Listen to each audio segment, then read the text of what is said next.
की सोच बदली है। Rich dad poor dad. हाँ, रॉबर्ट कियोसाकी की ये किताब वाकई में बहुत प्रभावशाली रही है। इसका जो कहानी कहने का अंदाज है और जो पैसों पर सलाह दी गई है वो आम सोच से काफी अलग है। बिल्कुल। तो हमारे पास किताब के कुछ जरूरी अंश हैं और आज हम कोशिश करेंगे कि इसमें जो पैसों को लेकर अलग अलग नजरिए हैं और जो बुनियादी सिद्धांत हैं उनको ठीक से समझें। देखें कि आखिर क्यों ये इतनी असरदार हुई। बिल्कुल। और इसकी सबसे खास बात, जैसा आपने कहा भी, वो है लेखक का अपने दो पिताओं के नजरिए से चीजों को देखना। एक उनके अपने पिता, पढ़े लिखे, जिन्हें वो पुअर डैड या गरीब डैड कहते हैं, और दूसरे उनके दोस्त के पिता, जो ज्यादा पढ़े नहीं थे पर आर्थिक रूप से बहुत सफल थे।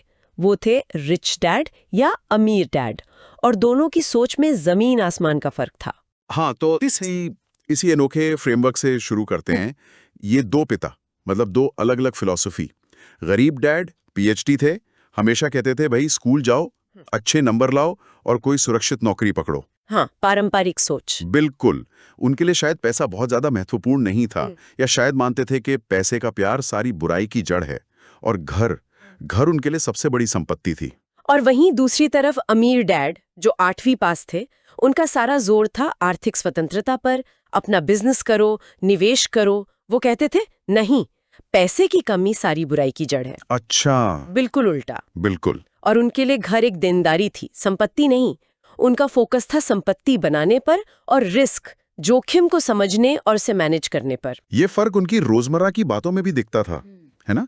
जैसे वो एक उदाहरण देते हैं, गरीब डैड अक्सर कहते, मैं ये खरीद नहीं सकता, और बस बात खत्म। हाँ, मतलब दिमाग ने सोचना बंद कर दिया। बिल्कुल। जबकि अमीर डैड वो सवाल पूछते, मैं इसे कैसे खरीद सकता हूं? अब ये सुनने में छोटा सा फर्क लगता है, पर है बहुत बड़ा। एक सोच आपको वहीं रोक देती है, दूसरी आपको प्रॉब्लम सॉल्व करने पर, रास्ते खोजने पर लगा देती है। एक और उदाहरण, गरीब डैड की सलाह थी मेहनत से पढ़ो ताकि तुम्हें किसी अच्छी कंपनी में नौकरी मिल सके। जो हम सब सुनते आए हैं। हाँ, और अमीर डैड क्या कहते थे? वो कहते थे मेहनत से पढ़ो ताकि तुम कोई अच्छी कंपनी खरीद सको। अरे वाह, ये तो पूरा नजरिया ही बदल देता है। एक आपको कर्मचारी बना रहा है, दूसरा मालिक। बिल्कुल। ये सिर्फ शब्दों का खेल नहीं, ये पूरी मानसिकता, माइंडसेट का फर्क है।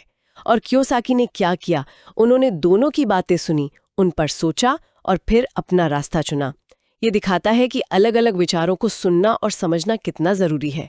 तभी तो हम अपने लिए सही फैसला ले पाते हैं। और यहीं से बात आती है फाइनेंशियल एजुकेशन की, मतलब पैसों के बारे में सीखने की। किताब का एक मुख्य तर्क यही है कि पैसों की असली समझ हमें स्कूल में नहीं मिलती। नहीं मिलती। वो या तो घर पर मिलती है या फिर खुद सीखनी पड़ती है। स्कूल हमें एकेडमिक्स सिखाते हैं, नौकरी के लिए तैयार करते हैं, पर पैसा कैसे काम करता है, निवेश क्या है, ये सब नहीं। और इसके नतीजे हम देखते हैं। कितने ही पढ़े लिखे काबिल लोग, डॉक्टर, वकील, अकाउंटेंट, अपनी फील्ड में तो बहुत अच्छे हैं, पर पैसों के मामले में स्ट्रगल करते हैं। हाँ, देखा है ऐसा। क्यों? क्योंकि उन्हें कभी फाइनेंशियल लिटरेसी, मतलब पैसे का मैनेजमेंट, सिखाया ही नहीं गया। कियोसाकी तो ये भी कहते हैं कि जब समाज में, नेताओं में आर्थिक समझ की कमी होती है तो वो ऐसे फैसले ले सकते हैं जिनका असर अर्थव्यवस्था पर अच्छा नहीं होता। सही बात है। तो फिर कियोसाकी ने अपने अमीर डैड से सीखा क्या? पहला सबक जो है वो बड़ा सुनने में अजीब लगता है, अमीर पैसे के लिए काम नहीं करते। इसका क्या मतलब हुआ? हाँ, पहली बार में लगता है कि ये क्या बात हुई। कियोसाकी अपना बचपन का किस्सा बताते हैं। जब वो कोई 9 साल के थे, अमीर डैड ने उन्हें और उनके दोस्त माइक को अपने एक स्टोर में काम पर रखा। अच्छा। पहले 10 सेंट प्रति घंटे पर, और फिर कुछ हफ्तों बाद काम करने को कहा, पर बिना किसी तनख्वाह के, मुफ्त में। मुफ्त में? क्यों भाई, कौन करेगा मुफ्त में काम? वही तो, बच्चे हैरान थे। लेकिन अमीर डैड का मकसद था उन्हें पैसे से जुड़ी दो सबसे पावरफुल भावनाओं से निपटना सिखाना, डर और लालच। डर और लालच कैसे? डर कि अगर पैसा नहीं होगा तो क्या होगा, नौकरी छूट गई तो बिल कैसे भरेंगे, और लालच कि और पैसा चाहिए और ज्यादा। अमीर डैड चाहते थे कि ये बच्चे इन भावनाओं के गुलाम ना बने। वो सीखें कि अवसरों को कैसे देखा जाता है, डर और लालच से ऊपर उठकर। वो समझे कि पैसे को अपने लिए कैसे काम पर लगाया जाए, बजाय इसके कि जिंदगी भर पैसे के लिए काम करते रहें। यहीं पर वो चूहा दौड़ या रैट रेस का कॉन्सेप्ट आता है ना? बिल्कुल। रैट रेस वही है, सुबह उठो, काम पे जाओ, पैसा कमाओ, बिल भरो, फिर पैसे कम पड़ गए, फिर और मेहनत करो। और ये चक्कर चलता रहता है। डर और लालच आपको इसी दौड़ में फंसाए रखते हैं। ज्यादातर लोग इसी में अपनी जिंदगी निकाल देते हैं। तो उस मुफ्त काम से बच्चों ने क्या सीखा? वहीं उन्होंने अपना पहला सबक सीखा। उन्होंने देखा कि स्टोर मालिक पुरानी कॉमिक बुक्स को फेंक देता था। अच्छा। उन्होंने सोचा, अरे ये तो बेकार जा रही हैं। उन्होंने मालिक से वो कॉमिक्स ले ली, अपने घर के बेसमेंट में एक छोटी सी लाइब्रेरी बना दी और मोहल्ले के दूसरे बच्चों को वो कॉमिक्स पढ़ने के लिए देने लगे, कुछ पैसे लेकर। अरे वाह, मतलब बिजनेस शुरू कर दिया। हाँ, छोटा सा ही सही, पर ये उनका पहला अनुभव था जहां पैसा उनके लिए काम कर रहा था। उन्हें हर वक्त वहां खड़े रहने की जरूरत नहीं थी। लाइब्रेरी चल रही थी, पैसे आ रहे थे। यहीं से उन्हें समझ आया पहला सबक, मौके देखो और पैसे को काम पर लगाओ। और हाँ, इसमें डर पर काबू पाना भी शामिल था, बिना सैलरी के काम करने का डर। कमाल है, ये वाकई सोचने का अलग तरीका है। अच्छा, तो अगले सबक पर आते हैं जो इसी से जुड़ा है, संपत्ति, एसेट्स और दीनदारी, लायबिलिटीज के बीच का फर्क। ये शायद किताब का सबसे फेमस हिस्सा है। हाँ बिल्कुल, और अमीर डैड की परिभाषा इतनी सरल है कि कोई भी समझ जाए। उन्होंने चित्रों से समझाया, संपत्ति वो है जो आपकी जेब में पैसा डालती है और देनदारी वो है जो आपकी जेब से पैसा निकालती है। बस इतना सिंपल। ये पूरी तरह कैश फ्लो यानी पैसे के आने जाने पर आधारित है। मतलब कोई चीज एसेट है या लायबिलिटी, ये इस पे डिपेंड करता है कि पैसा आ रहा है या जा रहा है। सुनने में तो बहुत सीधा है, पर क्या ये इतना ही आसान है? कॉन्सेप्ट सीधा है, पर इसे अमल में लाने के लिए अनुशासन चाहिए। नियम एक यही है, इस फर्क को समझो और सिर्फ संपत्ति खरीदो। किताब कहती है कि गरीब लोग वो अपना पैसा ज्यादातर खर्च कर देते हैं। मध्यम वर्ग वो देनदारियां खरीदता है, ये सोचकर कि वो संपत्ति खरीद रहा है, जैसे बड़ा घर, महंगी गाड़ी, लोन पर चीजें। हाँ, ये तो आम बात है। जबकि अमीर लोग वो अपना पैसा और ध्यान संपत्ति खरीदने में लगाते हैं, ऐसी चीजें जो उनके लिए और पैसा कमा कर लाए। और यहीं पे वो घर वाली बात आती है जो बहुत लोगों को कह सकते हैं हजम नहीं होती। अमीर डैड कहते हैं कि आपका अपना घर जिसमें आप रह रहे हैं वो संपत्ति नहीं, देनदारी है। हाँ, और ये सुनकर कई लोग चौंक जाते हैं, क्योंकि हमें तो यही सिखाया जाता है कि अपना घर होना सबसे बड़ा निवेश है, सबसे बड़ी संपत्ति है। बिल्कुल। लेकिन अमीर डैड के कैश फ्लो वाले नजरिए से देखें तो घर के साथ लगातार खर्चे जुड़े हैं, लोन की किश्तें, प्रॉपर्टी टैक्स, मेंटेनेंस, इंश्योरेंस, ये सब पैसा आपकी जेब से निकाल रहे हैं, डाल नहीं रहे। और दूसरा पहलू ये कि जो पैसा घर में फंसा है वो कहीं और निवेश हो सकता था, जहां से शायद ज्यादा रिटर्न मिलता। इसे अपॉर्चुनिटी कॉस्ट कहते हैं, मतलब एक मौका चुनने की कीमत जो दूसरा मौका गमा कर चुकानी पड़ती है। हाँ, ये तर्क थोड़ा विवादास्पद तो है, खासकर हमारे यहाँ भारत में, जहाँ घर से इमोशनल और सोशल सिक्योरिटी भी जुड़ी है। पर कियोसाकी का पॉइंट कैश फ्लो का है। अमीर बनना है तो ऐसी चीजें जमा करो जो रेगुलर इनकम दें। बिल्कुल, उनका फोकस इनकम जनरेटिंग एसेट्स पे है। और इसी से जुड़ा है अगला सबक, सबक #3, अपने काम से काम रखो, माइंड योर ओन बिजनेस। अच्छा, इसका क्या मतलब है? दूसरों के काम में टांग ना अड़ाना? हाँ, नहीं, वो मतलब नहीं है। यहाँ बिजनेस का मतलब है आपका अपना संपत्ति वाला कॉलम। मतलब आपकी जो नौकरी या पेशा है, प्रोफेशन, वो अलग चीज है। उसके साथ साथ आपको अपने बिजनेस यानी अपनी संपत्ति बनाने पर ध्यान देना है। इसके लिए वो रेक रोक मैकडॉनल्ड्स वाले का उदाहरण देते हैं शायद। हाँ बिल्कुल। कहानी है कि रे क्रोक एक बार MBA स्टूडेंट से बात कर रहे थे। उन्होंने पूछा कि मैं किस बिजनेस में हूँ। सबने कहा हैमबर्गर के। हाँ, जाहिर है। पर क्रॉक ने कहा नहीं, मेरा बिजनेस है रियल एस्टेट। मैकडॉनल्ड्स का काम तो फ्रेंचाइजी बेचना था, पर उनकी असली दौलत बनी उन रेस्टोरेंट्स के नीचे की जमीन और प्रॉपर्टी से। अच्छा, ये तो सोचने वाली बात है। तो आपका प्रोफेशन वो है जिससे तनख्वाह आती है, आपका बिजनेस वो है जिसमें आप निवेश करते हैं, जो आपकी संपत्ति है। किताब कहती है कि सिर्फ तनख्वाह पर निर्भर मत रहो, अपना एसेट कॉलम बनाओ। अब सवाल है, ये संपत्ति क्या हो सकती है? किताब कुछ उदाहरण देती है, जैसे ऐसे बिजनेस जिनमें आपको खुद हर समय मौजूद न रहना पड़े, वो कॉमिक लाइब्रेरी की तरह। हाँ, स्टॉक, बॉन्ड, म्यूचुअल फंड, किराए पर देने वाली रियल एस्टेट, आपने किसी को पैसा उधार दिया है उससे मिलने वाला ब्याज, नोट्स। इंटेलेक्चुअल प्रॉपर्टी, जैसे कोई किताब लिखी, संगीत बनाया, उससे क्या? मिलने वाली रॉयल्टी। ये सब असली संपत्ति हैं, क्योंकि ये आपकी जेब में पैसा डालती हैं। और एक बहुत जरूरी बात, महंगी चीजें, शौक की चीजें, जिन्हें लग्जरी कहते हैं, हाँ, वो कब खरीदनी चाहिए? सबसे आखिर में, और अपनी मेहनत की कमाई या लोन लेकर नहीं, बल्कि अपनी संपत्ति से जो इनकम आ रही है उससे खरीदनी चाहिए। जब आपके एसेट्स इतनी कमाई देने लगें कि आपके खर्चे भी निकल जाएं और शौक भी पूरे हो जाएं, तब खरीदो। ये फाइनेंशियल डिसिप्लिन की बात है। शायद इसे बुरी आदतों पर काबू पाना कह सकते हैं। पहले खर्च करने की आदत छोड़कर पहले निवेश करने की आदत डालना। सही कहा। अच्छा, अब थोड़ा आगे बढ़ते हैं। सबक #4 है, टैक्स का इतिहास और कॉर्पोरेशंस की ताकत। ये सुनने में थोड़ा टेक्निकल सा लगता है। हाँ, है थोड़ा, पर इसका मूल आइडिया समझना जरूरी है।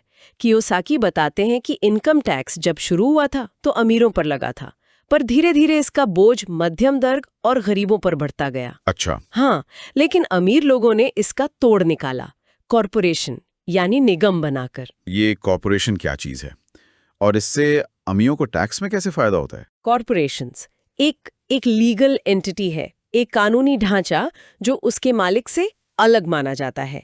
इसका सबसे बड़ा फायदा मिलता है टैक्स में। देखो, एक आम कर्मचारी या छोटा कारोबारी क्या करता है? पहले पैसा कमाता है, फिर सरकार को टैक्स देता है और फिर जो बचता है उससे अपने खर्चे चलाता है। हाँ, बिल्कुल। लेकिन कॉर्पोरेशंस वो पहले अपनी कमाई से अपने सारे जायज खर्चे करती है, ऑफिस का किराया, स्टाफ की सैलरी, ट्रैवल वगैरह वगैरह, और फिर जो मुनाफा बचता है सिर्फ उस पर टैक्स देती है। अरे, मतलब खर्चा करने के बाद टैक्स देना, ये तो बहुत बड़ा फर्क है। बहुत बड़ा। सोचो कितना टैक्स बच सकता है। जैसे दुकान का उदाहरण लें, दुकान पहले किराया, माल का पैसा, तनख्वाह सब देती है, फिर बचे हुए मुनाफे पे टैक्स देती है। जबकि नौकरी करने वाला पहले टैक्स कटता है, फिर घर चलाता है। सही कहा, ये तो स्ट्रक्चरल एडवांटेज हुआ। बिल्कुल। और दूसरा फायदा, कॉर्पोरेशन आपको पर्सनल लायबिलिटी मतलब व्यक्तिगत जिम्मेदारी से भी बचाती है। अगर बिजनेस पर कोई कानूनी क्लेम आता है तो आमतौर पर आपकी अपनी निजी संपत्ति सुरक्षित रहती है। अब ये सब समझने और इस्तेमाल करने के लिए क्या चाहिए? वित्तीय बुद्धिमत्ता यानी फाइनेंशियल आईक्यू। हाँ, ये फाइनेंशियल आईक्यू क्या है? इसके 4 मुख्य पिलर हैं कियोसाकी के हिसाब से। पहला, अकाउंटिंग मतलब फाइनेंशियल स्टेटमेंट पढ़ना, नंबर समझना। दूसरा, इन्वेस्टिंग, पैसे से पैसा बनाने की स्ट्रैटेजी। तीसरा, मार्केट को समझना, सप्लाई डिमांड कैसे काम करती है, मार्केट ट्रेंड्स क्या है। और चौथा, कानून, टैक्स लॉ, कॉर्पोरेट लॉ की बेसिक समझ। अच्छा। ये चारों मिलकर फाइनेंशियल आईक्यू बनाते हैं। इनका ज्ञान आपको कॉर्पोरेशन जैसे टूल इस्तेमाल करने में मदद करता है। यहीं पर कुछ लोग सिनिसिज्म या संदेहवाद के शिकार हो जाते हैं। ये सोचने लगते हैं कि अरे ये सब तो अमीरों के चोंचले हैं, हमारे बस का नहीं। पर कियोसाकी कहते हैं कि नहीं, ये ज्ञान सबके लिए है, बस सीखने की इच्छा होनी चाहिए। बात तो सोचने वाली है। अच्छा, अगला सबक #5 है, अमीर पैसा बनाते हैं, इन्वेंट मनी। इसका क्या मतलब? नोट छापते हैं? हाँ, नहीं, नोट नहीं छापते। इसका मतलब है कि अमीर लोग सिर्फ पैसा बचाने या बनी बनाई चीजों में निवेश करने तक ही सीमित नहीं रहते। वो पैसा बनाने के अवसर खुद पैदा करते हैं। इसके लिए सिर्फ स्मार्ट होना काफी नहीं है, हिम्मत और क्रिएटिविटी भी चाहिए। कियोसाकी कहते हैं, हमारा दिमाग ही हमारी सबसे बड़ी संपत्ति है। हिम्मत कैसे? हिम्मत किस लिए चाहिए? देखो, नए अवसर बनाने में या ऐसे अवसर पहचानने में जिन्हें कोई और नहीं देख रहा, उनमें अक्सर रिस्क होता है। ज्यादातर लोग सुरक्षित खेलना पसंद करते हैं, वो डरते हैं। यहीं पर हिम्मत चाहिए, कैलकुलेटेड रिस्क लेने की। कियोसाकी ने अपना वो बोर्ड गेम बनाया ना, कैश फ्लो। हाँ, सुना है उसके बारे में। वो इसीलिए बनाया। वो एक सिमुलेशन है। वो लोगों को सिखाता है कि असल जिंदगी में पैसा कैसे मैनेज करें, कैसे निवेश करें, और सबसे जरूरी वो ये दिखाता है कि डर या लालच में हम कैसे फैसले लेते हैं। गेम खेलकर लोग बिना असली पैसा गवाए सीखते हैं। वो फीनिक्स अरिजोना वाला रियल एस्टेट का उदाहरण भी शायद इसी से जुड़ा है। हाँ, बिल्कुल। कियोसाकी बताते हैं कि एक समय था जब फीनिक्स में रियल एस्टेट मार्केट बुरी तरह गिरा हुआ था। लोग डरे हुए थे, अपनी प्रॉपर्टीज औने पौने दाम पर बेच रहे थे। उन्होंने क्या किया? उन्होंने उस डर का फायदा उठाया। बहुत कम कीमत पर ढेर सारी प्रॉपर्टीज खरीदी, थोड़ी बहुत मरम्मत की और फिर उन्हें बेचा बिना किसी डाउन पेमेंट के? बिना डाउन पेमेंट के। फिर पैसा कैसे मिला? उन्होंने खरीदार से एक प्रॉमिसरी नोट लिया, मतलब एक कानूनी वादा कि खरीदार उन्हें भविष्य में किश्तों में एक तय रकम चुकाएगा ब्याज के साथ। अच्छा। तो हुआ क्या, उन्होंने बिना अपना ज्यादा पैसा फंसाए एक एसेट बना लिया, वो प्रॉमिसरी नोट, जिससे उन्हें हर महीने लगातार कैश फ्लो यानी इनकम आने लगी। ये है पैसा बनाना या इन्वेंट मनी। मौजूदा हालात का इस्तेमाल करके थोड़ा हटकर सोचकर वैल्यू क्रिएट करना। ऐसे मौके देखना जिन्हें दूसरे डर या जानकारी की कमी से मिस कर देते हैं। ये एक तरह से आलस्य पर काबू पाना भी है। ये कहने के बजाय कि मैं ये नहीं कर सकता, ये पूछना कि मैं ये कैसे कर सकता हूँ। कमाल है। और अब आखिरी मुख्य सबक #6 सीखने के लिए काम करो, पैसे के लिए नहीं। ये तो बिल्कुल उल्टा लगता है। हमें तो यही सिखाया जाता है कि अच्छी सैलरी वाली जॉब देखो। हाँ, ये पारंपरिक सोच को सीधी चुनौती है। देखो, हमारा एजुकेशन सिस्टम हमें किसी एक चीज में स्पेशलाइज करने पर, माहिर बनने पर जोर देता है। डॉक्टर बनो, इंजीनियर बनो, वकील बनो। लेकिन रिच डैड का मानना था कि आर्थिक सफलता के लिए, खासकर बिजनेस में, सिर्फ एक चीज में माहिर होना काफी नहीं, बल्कि कई अलग अलग क्षेत्रों का थोड़ा थोड़ा ज्ञान होना, मतलब जनरलाइजेशन, ज्यादा जरूरी है। किन क्षेत्रों का ज्ञान? कौन सी स्किल्स? कियोसाकी खास तौर पर 2 स्किल्स पर बहुत जोर देते हैं: सेल्स, बिक्री, और मार्केटिंग, विपणन। वो एक कहानी सुनाते हैं एक बहुत टैलेंटेड लेखिका की, जिसकी किताबें बिक नहीं रही थीं। अच्छा। कियोसाकी ने उसे सलाह दी कि तुम सेल्स का कोर्स कर लो। तो वो लेखिका, वो भड़क गई। उसे लगा सेल्स तो बहुत ही घटिया काम है, वो क्यों करेगी। लेकिन अगर आप अपनी चीज बेच ही नहीं सकते तो उसका फायदा क्या है, चाहे वो कितनी भी अच्छी क्यों ना हो? बिल्कुल यही पॉइंट है। कियोसाकी कहते हैं, दुनिया ऐसे टैलेंटेड गरीब लोगों से भरी पड़ी है जो अपने हुनर में तो माहिर हैं, पर उसे बेचना, उसे लोगों तक पहुंचाना नहीं जानते हैं। इसके अलावा 3 और जरूरी मैनेजमेंट स्किल्स हैं: cash flow management, system management, मतलब बिजनेस को ऐसे सेट करना कि वो आपके बिना भी चलें, और पीपल मैनेजमेंट, लोगों को संभालना। तो सीखने के लिए काम करो का मतलब है ऐसी जॉब चुनो, भले ही शुरू में सैलरी कम हो, जहां तुम्हें ये जरूरी स्किल्स सीखने को मिले। यहीं पर अहंकार या एरोगेंस आड़े आ सकता है। ये सोचना कि अरे मुझे सब पता है, मुझे सेल्स सीखने की क्या जरूरत, या लोगों को मैनेज करना तो आसान है। ये सोच सीखने में बाधा डालती है। तो ये थे वो 6 मुख्य सबक। किताब में कुछ बाधाओं का भी जिक्र है जिन पर काबू पाना जरूरी है: डर, संदेहवाद, आलस्य, बुरी आदतें और अहंकार।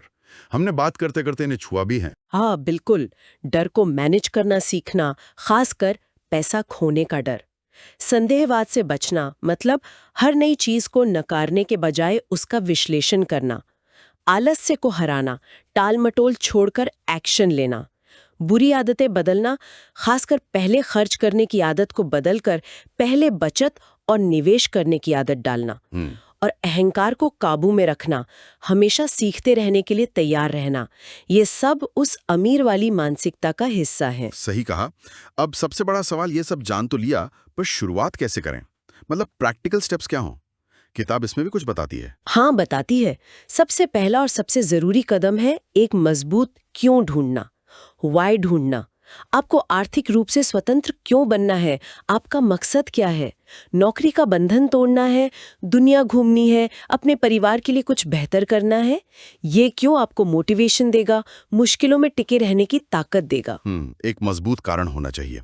और उसके बाद रोजाना सीखने का चुनाव करें। Choose to learn daily. किताबें पढ़ें, सेमिनार अटेंड करें। आजकल तो ऑनलाइन इतने सारे रिसोर्स हैं। सही। ऐसे लोगों के साथ उठे बैठें जो वो कर रहे हैं जो आप करना चाहते हैं, उनसे सीखें। अपने हीरो चुनें जिनसे आप प्रेरणा ले सकें। कोई एक निवेश का तरीका, कोई एक फॉर्मूला पकड़ें, उसे अच्छी तरह सीखें, उसमें मास्टर बने, फिर अगला सीखें। और पैसे को मैनेज करने के लिए सबसे जरूरी है आत्म अनुशासन, और उसका एक तरीका है पहले खुद को भुगतान करें। पे योरसेल्फ फर्स्ट, मतलब जैसे ही इनकम आए, खर्च करने से पहले एक हिस्सा बचत और निवेश के लिए अलग निकाल दें। आदत डालनी पड़ेगी, और हाँ, अच्छे सलाहकार रखें, अकाउंटेंट, वकील, ब्रोकर, और उन्हें अच्छी फीस दें। वो लंबे समय में आपका पैसा बचाएंगे भी और बनवाएंगे भी। निवेश के बारे में कोई खास tip? Return on investment ROI तो जरूरी है ही, पर कियोसाकी एक और चीज पर जोर देते हैं। आपका लगाया हुआ मूल पैसा, प्रिंसिपल कितनी जल्दी वापस आता है। कोशिश करें कि आपका शुरुआती निवेश जल्दी निकल जाए, ताकि वो एसेट फिर आपके लिए लगभग मुफ्त में काम करता रहे। अच्छा, और वो लग्जरी वाली बात फिर से याद दिला दें। हाँ, कि लग्जरी आइटम्स, महंगी चीजें खरीदें, पर अपनी संपत्ति से होने वाली इनकम से, तनख्वाह से या लोन लेकर नहीं। और आखिर में, जो आपने सीखा है उसे दूसरों को सिखाएं। सिखाने से आपकी अपनी समझ और पक्की होती है। किताब में कुछ और छोटे छोटे एक्शन पॉइंट्स भी दिए हैं शायद, जैसे नए आइडियाज ढूंढना, मेंटर खोजना। हाँ बिल्कुल, जैसे हमेशा नए विचारों की तलाश में रहें, किसी अनुभवी व्यक्ति को अपना गुरु या मेंटर बनाएं जो आपको गाइड कर सके। बाजार में जाकर ऑफर्स दें, चाहे वो रियल एस्टेट हो या कुछ और। अलग अलग जगहों पर घूमें, देखें कहाँ मौके मिल सकते हैं। मोल भाव करना सीखें, अच्छी डील ढूंढना सीखें। ये सब सुनने में काफी कुछ लगता है, हाँ लग सकता है, लेकिन शुरुआत छोटे कदमों से ही होती है। सबसे जरूरी है सोच बदलना और लगातार सीखते रहना। एक कदम आज, एक कल। तो अगर हम इस पूरी बातचीत का सार निकालें तो निचोड़ यही है कि सिर्फ मेहनत करना काफी नहीं है। पैसों की समझ यानी फाइनेंशियल लिटरेसी बहुत जरूरी है। अपनी सोच बदलना, डर और लालच जैसी भावनाओं को समझना और उन पर काबू पाना, और लगातार संपत्ति बनाने पर ध्यान देना, ये वो चीजें हैं जो रॉबर्ट कियोसाकी के अनुसार आपको आर्थिक रूप से सफल बना सकती हैं। जैसा किताब कहती है, पैसा सिर्फ एक विचार है। आप अपनी सोच बदलेंगे तो अपनी आर्थिक हकीकत बदल सकते हैं। बिल्कुल। और शायद सबसे गहरी बात यह है कि असली संपत्ति आज की दुनिया में सिर्फ पैसा या स्टॉक या रियल एस्टेट नहीं है। असली संपत्ति है इस तेजी से बदलती दुनिया में लगातार सीखने और उसके हिसाब से ढलने की काबिलियत। ये जो सीखने की प्रक्रिया है, ये मानसिकता है, ये न सिर्फ आपको पैसों के मामले में बल्कि जिंदगी के हर पहलू में आगे ले जाती है।